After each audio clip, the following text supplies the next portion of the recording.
Patuloy pa ring nakakaapekto ang southwest monsoon o habagat sa malaking bahagi ng bansa ayon sa Philippine Atmospheric, Geophysical and Astronomical Services Administration.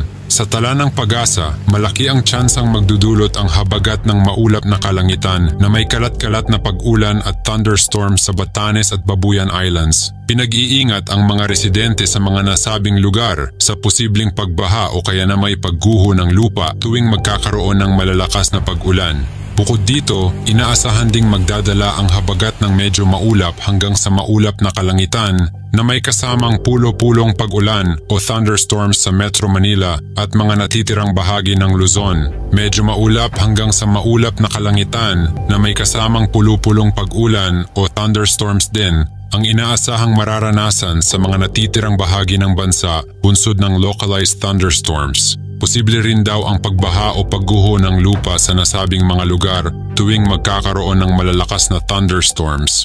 Samantala, patuloy namang binabantayan ng pag-asa ang kumpolan ng ulap o cloud cluster sa silangang bahagi ng Luzon sa loob ng Philippine Area of Responsibility. Bagamat walang direktang epekto sa alinmang bahagi ng ating bansa, sa kasalukuyan hindi inaalis ng pag-asa na posibleng mabuong low pressure area sa naturang cloud clusters at maaari raw na maging bagyo sa mga susunod na araw. Bukod dito, mayroon pang isang LPA ang binabantayan ng pag-asa na nasa labas ng PAR. Narito ang ulat panahon mula sa weather specialist ng pag-asa. At sa kasalukuyan, may minomonitor rin tayo isa pang cloud cluster dito sa silangang bahagi ng Luzon sa loob naman ng ating PAR. So wala rin itong epekto sa ating bansa, ngunit patuloy natin itong minomonitor dahil posible nga itong maging low pressure area sa mga susunod na araw. At sa kasalukuyan, may minomonitor rin tayong low pressure area sa labas ng ating Philippine Area of Responsibility.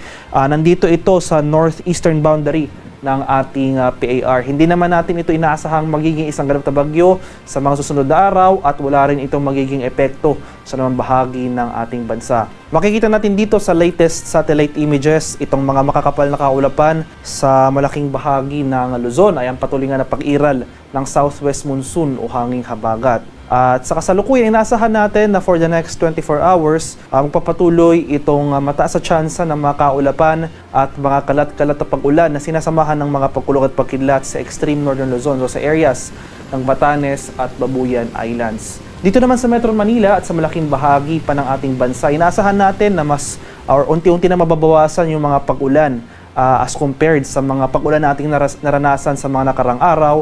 So generally, fair weather conditions na ating inaasahan, mostly cloudy conditions ngayong umaga. Pero inaasahan natin na throughout the day, maliit yung tsansa ng mga tuloy-tuloy na pag-ulan.